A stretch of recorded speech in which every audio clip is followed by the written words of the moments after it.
C3.co.uk for details. Pay as you go requires an add-on. It's 9 o'clock across the UK. Leading Britain's conversation, LBC. This is Phone Farage. Here's your chance, take it.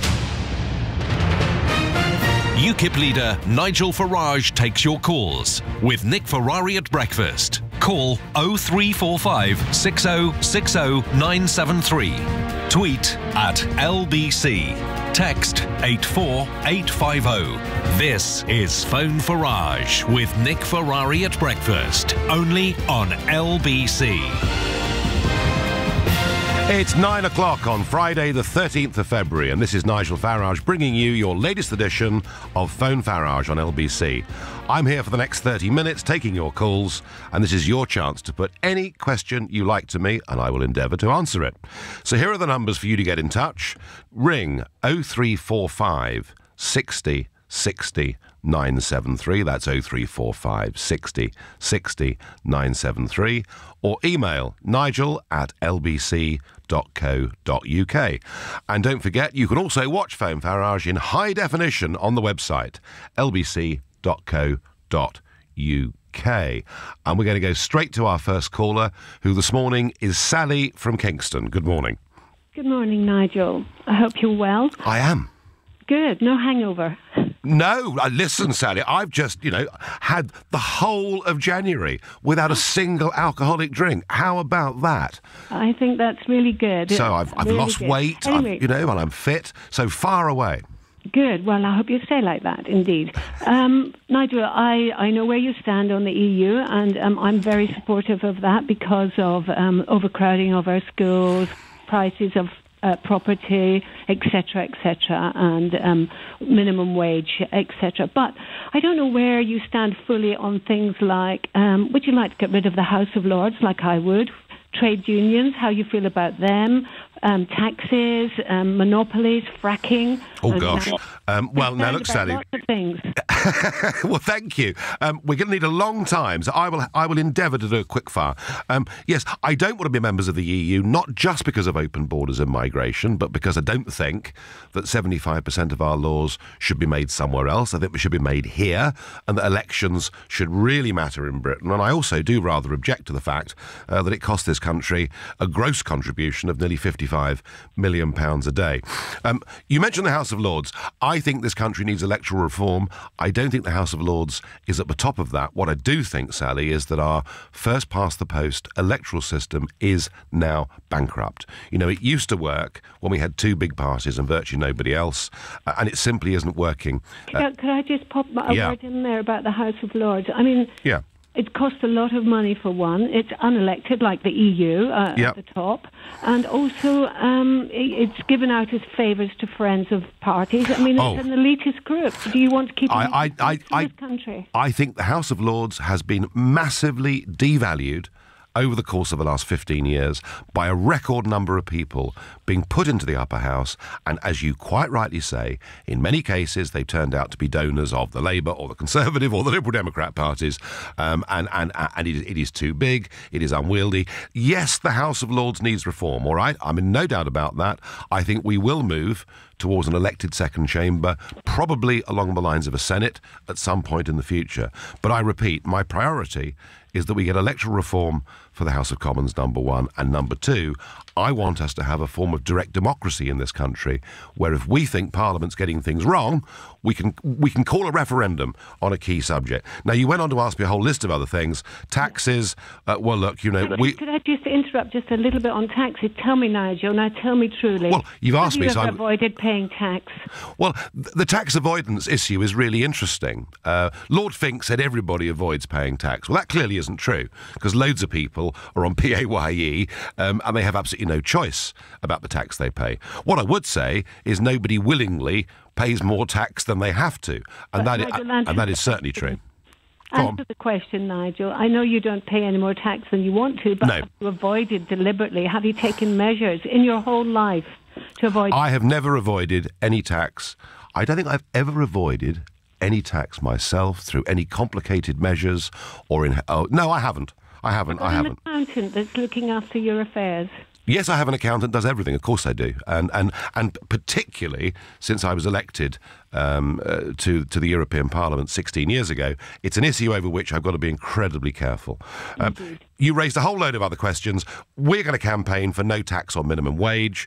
We're going to campaign for an end to inheritance tax, which of course would stop a lot of the schemes that people use to legally avoid tax or for their children to avoid tax. And Sally, a whole load of other questions, but I think for now there are lots of other people that want to speak to me, and I thank you. And indeed, I am one of them. Oh, Sally, Nick, hello. Hello, sir. Yes, Good indeed. morning. I'm over in New York. I'm coping somehow. It's goodness knows something past 4 o'clock in the morning, but you're sounding on fine form, and well done with your health kick through January. I'm glad to hear you're in fine fettle. Good luck to you, sir. Just a quickie. Is David Cameron a dodgy bloke surrounded by dodgy backers? I think that was a word that Ed Miliband will come to regret. Very wealthy people, and particularly those that have businesses and houses and perhaps families around the world, do legally use what's available to them to avoid paying tax. Some of that is straightforward. Some of it, in the case of one or two well-known celebrities, look to be highly immoral. So I think that Ed Miliband getting onto this turf, I think this debate is a race to the bottom. And I think already we've seen one of the national newspapers today highlighting that after Ed Miliband's father had died, the family subsequently changed the will so that the two sons wouldn't be lumbered in the end with too much inheritance tax. So I think the use of the word dodgy, Ed will come to regret. What is for certain is that the Conservative Party does have enormously wealthy backers, and it goes into this general election with more money than has ever been seen before in British politics. Shall we move to other callers, Mr. Farage? We're going to go on, and we're going to go to Raj in Blackheath. Good morning, Raj. Good morning, Mr. Farage. I'd just like to say, I just wanted to find out what your stance was on the CO2 emissions. I believe the lady mentioned fracking, but what's actually happening out there? Because I listen to the radio and I hear a lot about hospitals and this and that, but really there's a bigger issue, and I know that Europe and America are very ahead of this. There was a Kyoto Protocol, but I don't hear anything too much about what the green issue is with you guys. I'd like to know. It'd be wonderful. I think there are lots of sensible and good things that have been done. I drove my car this week from home to Strasbourg and back, and I got 40% more miles to the gallon than I was getting with my previous car 5 years ago. That's an example of good technology, reducing the amount of fossil fuels and therefore carbon dioxide emissions that we produce. So all of that is good and all of that is sensible. My problem, Raj, is this. This country produces about 1.8% of global CO2 emissions, okay?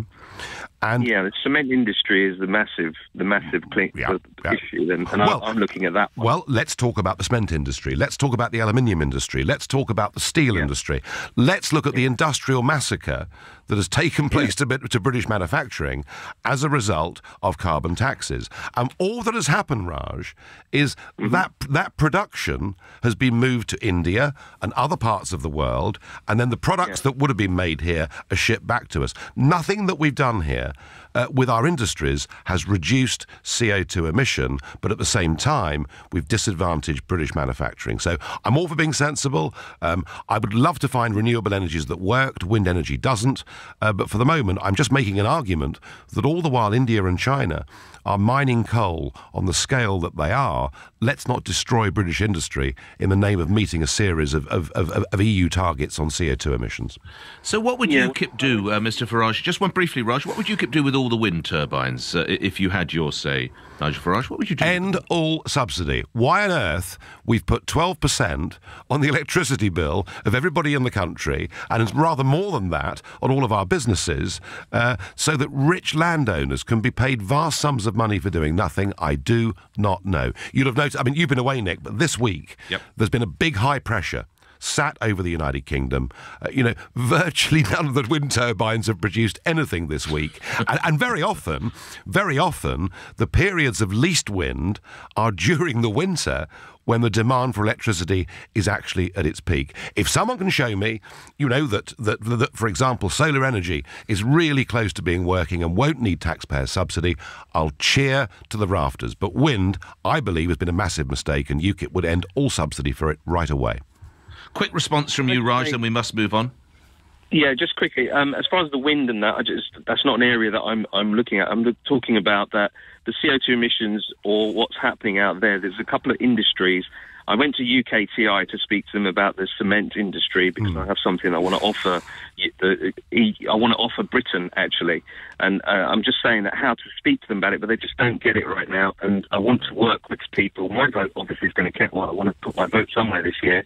I want to make sure it goes to the right place where they're doing something, and I'm going to actually be heard about what I've got to offer. Whereas they don't get it. There's a lot going on out there, and there's a quick pitch. Then I must end, Raj. Quick pitch from Nigel Farage for your vote. Nigel, briefly, if you would, sir. Raj, I know I've spoken to the cement industry. I've also spoken to the refining industry. If we go on taxing people and making ourselves uncompetitive, both of those businesses will lose this country, following aluminium and others that have gone in the last few years. So yes, we're right to be concerned, but we must not destroy British manufacturing to meet EU targets. All right. Who's next on the phone? Who's next is Tony from Palmer's Green. Good morning, Tony. Good morning, Nigel. A question about the flat tax. I'd be interested to know how you can say you don't support a flat tax when less than 2 years ago, well past the last election, you were very clear that UKIP wanted to bring one in. One of our spokesmen, Mr. Bloom, has been an avid campaigner for flat tax, and I understand that. What we are putting in our manifesto are flatter and simpler taxes, all right? And we will do that chiefly by recognising that the biggest problem in the tax system at the moment is the fact that so many people who want to come off benefit and go to work start paying tax too early. So we will campaign for no tax on minimum wage, and yes, we want flatter, simpler taxes. But do I think we need a degree of graduation in the tax system? Yes, I do. What do you think? Response from you? Yes, I'd just like to know how it would work, because at the moment you get a personal allowance up to whatever it is, 10,000 or whatever. Yeah. How would the flat tax work then? Would it be similar to that? Or? I'm not proposing a flat tax. There are some countries that have done flat tax. When the Berlin Wall fell, many of the Baltic states, for example, and other parts of Eastern Europe went for a simple flat tax system where everybody pays the same percentage of tax. And it was an idea that UKIP looked at and talked about 5 years ago. It's not an idea we're looking at and talking about at the moment.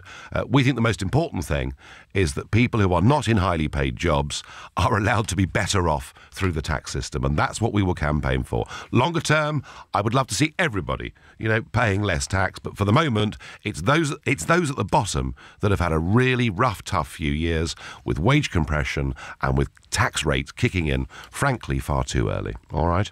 Let's do a couple of emails that are coming in. Nigel Farage just comes in from Rachel in Bexley. Boris Johnson is urging David Cameron to have a European vote next year. He says that is crucial. Would that persuade you to join a Conservative coalition? Because I read in my paper this week that you say on no terms anyway. Look, Boris Johnson's attitude and view towards Europe is something that is a great mystery to me. It appears to change with every week, and depending on what part of the world he's in, whether he's an EU supporter or a sceptic, I simply do not know. The idea that Mr. Cameron would call a referendum earlier would, of course, mean that he would have to surrender the idea that we're going to renegotiate. Now, I've always thought this renegotiation, frankly, wasn't worth a row of beans.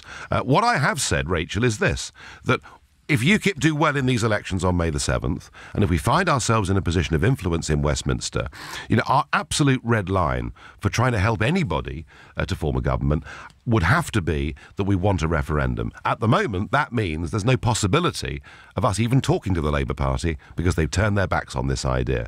So what we would say to Mr. Cameron is, we want a referendum. Yes, we want an early referendum, but we also want it conducted on the right terms. So there would be a lot to talk about. But would I be bloody-minded and not want to try and come up with a formula that gave the British people a full, free and fair referendum? No, of course, that's exactly what I want them to have. Last email before we go to other calls. This is from Nancy in the Lake District. I like the look of UKIP, and in fact, I like your look as well. I think you're important to British politics. Are you sick of the sneering tone the media has towards you, and why don't you do something about it? Well, the media can be rough to everybody.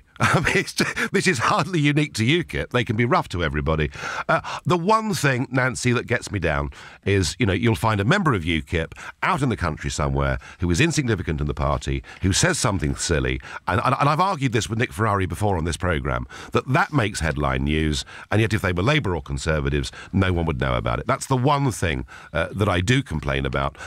What can I do about it? Well, really, frankly, not very much. Although, I do think this. The media is changing. We have radio, television, newspapers, but we also have the whole online world as well, and that's an area in which we're making great progress.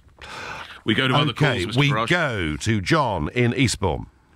Yeah, good morning, Nigel. First of all, I'd just like to say that I certainly would like to see you as the Prime Minister of my country.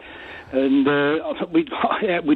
because you obviously come over as certainly a charismatic character compared to the other two options on offer to us. The main reason I rang today, Labour and Tory constantly keep saying they want to build 300,000 new properties every year. And every single time I go out on the road to drive my car, I'm stuck in massive traffic jams. I think we should be discouraging our population from increasing, not sort of encouraging it as what Tory and Labour are doing at this present time. Well, John, you raise a fair point. If we take the period from 1950 until the year 2000, on average, the UK population grew annually by up to 30,000 people a year through immigration, all right? Yeah, if you look at the figures from last year, it was 250,000. Now, so we have got new people coming into the country in unprecedented numbers. Many of them are young people who want to get on, and naturally, because of their age, they in turn are having more children. So we have had a rocketing population over the course of the last few years, and I agree with you. I think the impact on schools, hospitals, roads and everything else is absolutely mad. And let me just give you this one statistic, John, which you can remember and go and shock people with. How about this? We have to build a new property every 7 minutes. One new property every 7 minutes in this country just to cope with immigration into Britain. That, I think, is a very sobering thought in what is now the most overcrowded country in Europe. Thank you very much for your call. Should we move on to... Let's move on, Mr. Farage. Yes, sir. We're going to Jeremy in Harrow. Hello, Nigel. How are you? Good morning. Fine, thanks. Yeah, right. It's refreshing listening to you on the radio. It makes change from what I call the plain packaged parties like cigarettes. They've got the same stuff inside and the same stuff outside. Unbelievable. But here's the thing, because this is where I think we've got the future on this one. Mr. Cameron keeps talking about having this referendum and renegotiation.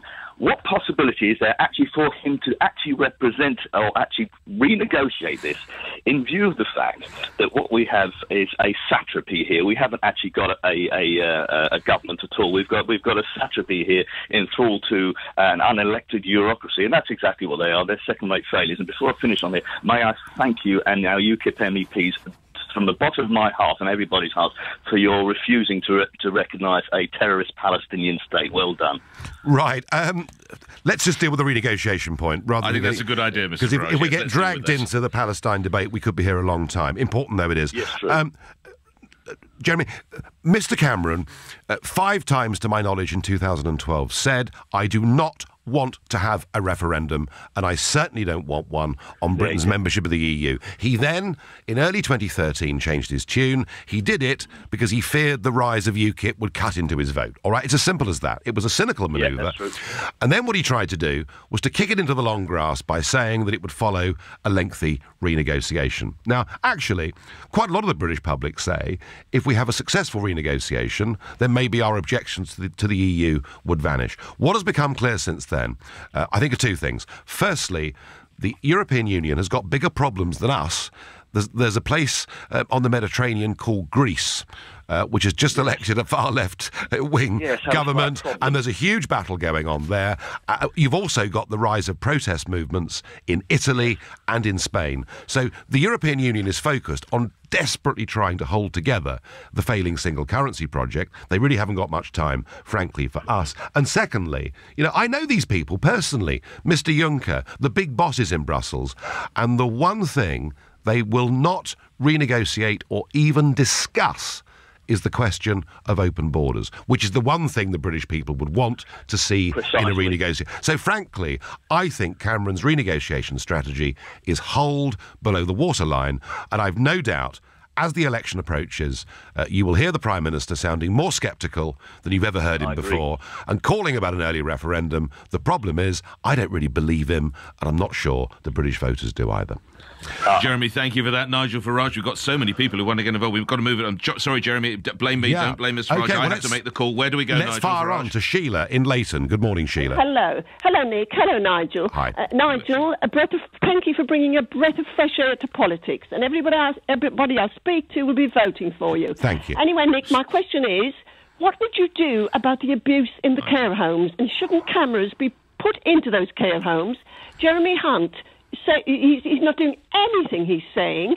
You know, we've had a programme on radio lately on the LBC where whistleblowers have spoke to him and he's told them to go away. He's not interested. Let's get to Mr. Farage. Yeah, thank you for that very good question. I think Jeremy Hunt is on the wrong end of this, and I think public opinion is so outraged by the way they've seen some of our elderly people being treated that we have to adopt, and he has to adopt, I think, a different approach to whistleblowers, because one or two of these whistleblowers have actually been proven to be right. Dreadful things have been done. On the issue of cameras, it's a difficult one. Because on the one hand, you know, we don't want to live in a Big Brother state, but I think given what some of those cameras have unveiled, I think it's pretty much impossible to fight against them. So I think our care homes are going to have to live with a lot more scrutiny, because I just think this is one of the things that's outraged people. Isn't there intrusion on people's personal space there? Yes. I don't know necessarily that I want cameras on. I don't have an old father anymore, he's not with us, but my old dad in a care home, Mr. Farage, isn't that a concern? Nick, it's a huge concern, and I totally understand what you're saying, and my natural instinct would always to be against these sort of things, but I think that the use of secret cameras by that family the other day did actually highlight something. And the other thing, of course, that could be done is there could be more spot checks on these institutions. And perhaps if people don't know the inspectors are coming, then perhaps things would be found. But if a family wants to put a camera in the room, I think it would be very difficult,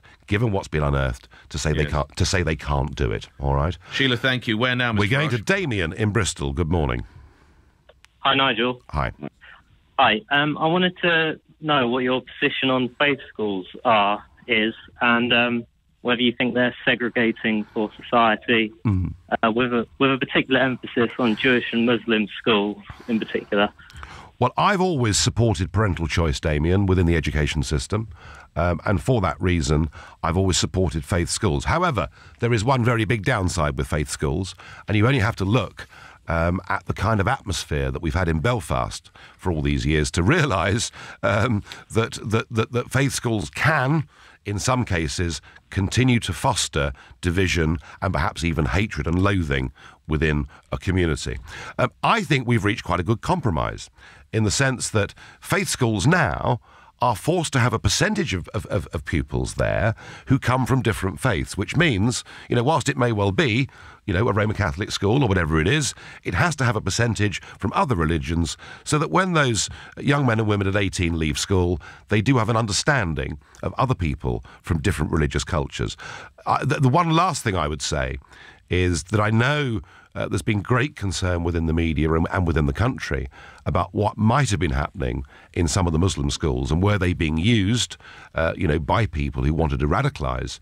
And it was very interesting that, in 2014, Michael Gove, as the education minister, began to find one or two examples of this in Birmingham and said he would do something about it. And for his trouble, he was removed as education minister. So Damien, it's a qualified yes to faith schools, but they must not become institutions that harbour division and hatred. Thanks, Damien. Where now, Mr. We're Farage? going to Tom in Morecambe. Hello, Nigel. Good morning. I just wanted to your opinion on the ambulance service and what we should do to save it, really. I work for the paramedic emergency services, and we're basically at breaking point. Us personally and the ambulance service itself, it's quite normal now for us to do 16-hour shifts instead of 12-hour shifts because of late jobs and et cetera, and like I say, the morale in the ambulance service is absolutely rock bottom, and we're all really struggling in the ambulance service at the minute, but the staff and the patients as well. You know, sometimes we have to go to patients who have been waiting for 4 or 5 hours at a time, and it's getting quite serious now, really. So I just wanted to. Tom, you're not the first person I've spoken to who works within the ambulance service that has given me a similar kind of story, and that's obviously concerning. I don't know the ins and outs specifically of the ambulance service, and I'm not going to pretend I do, but I will tell you this, Tom. I was looking at some figures the other day about total spending on the National Health Service, and looking that from the year 2000 to the year 2012, our spending on health in real terms was up by nearly 100%, and yet our delivery of beds in this case within the National Health Service was the figure that I looked at, was lower. And I think right throughout the healthcare system and all the associated services, we have poured in more and more and more money, and taxpayers actually don't particularly object to that. But we seem to be getting lower productivity, lower delivery, a massive increase in middle management and bureaucracy. So I'm certainly struck that the productivity within the National Health Service has not gone up in line with the money that we've spent, and I wonder whether that's the same case in the ambulance service. But I'm not qualified to give you a full answer on the ambulance service. I'm sorry. Right, we move to emails that are coming in. Thank you for that, Tom. Sorry, matey, but I've got to get as many questions in as I can. This is Benjamin, who says, what can UKIP do about the Labour Party and the NHS?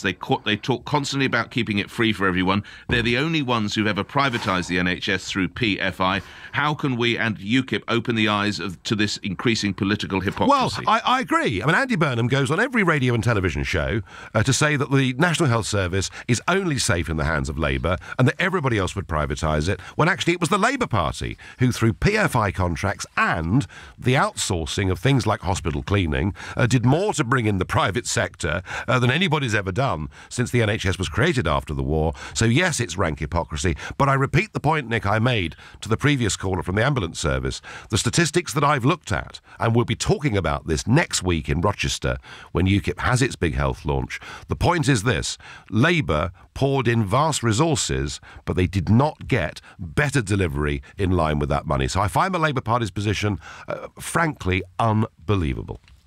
Thomas in Yorkshire, I'm a student. A lot of my students are saying, don't vote UKIP. I'm voting for the first time and I'm really interested. You don't find MPs or future MPs coming to uni freshers' fairs. Students are a big vote decider. No one visits our halls. When did you last go to a student hall? Would you come to mine? But he doesn't say where it is. Mr. Farage? Well, I've spoken at vast numbers of schools and universities over the course of the last 16 years. UKIP does have a youth wing, and we were at many freshers' fairs around the country. But I do understand your comment. There has been, through the universities, quite a strong anti-UKIP line, and it's been there for years.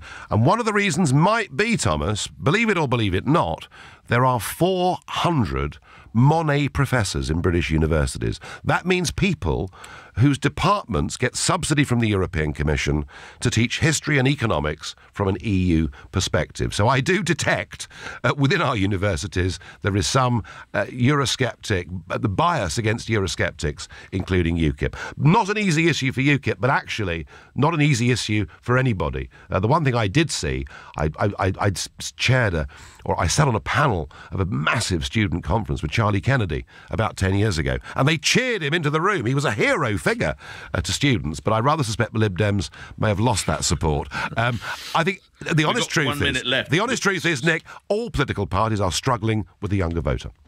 All right, so I think if we're quick, we can get in one more, if you would, Nigel. Let's go to Abdul in Hammersmith. Good morning, Abdul. We haven't got long. Hello. Good morning. I was going to ask a question about childcare, but just wanted to ask another question. In the wake of the Chapel Hill shooting and the double standards that we see on the Western media not covering it properly, what's your stance in your political party on Islamophobia and protecting the Muslims? And do you see a double standard in our Western media? I see double standards. But it's going to have to be brief, Mr. Farage. I see double standards, Abdul, all through our country with lots of these debates, whether it's Islamophobia or whether it's Islamic extremism. Look, we all live together in this country, regardless of our age or our class or our race or our colour or our religion. The only way this country works or will work is if the law is applied equally to all. And I think we've been failing to do that. Nigel Farage, I know half the country's trying to get through. We look forward to welcoming you again. Thank you for your time. Thank you very much. Enjoy New York. Okay, that's thank you very much indeed. So, yeah, it's back tomorrow, so I look forward to catching up with you. That's Nigel Farage, UKIP leader, appearing here on LBC, where news is next. The UKIP leader Nigel Farage has told LBC he doesn't think he has ever avoided paying tax. He also says he believes Labour leader Ed Miliband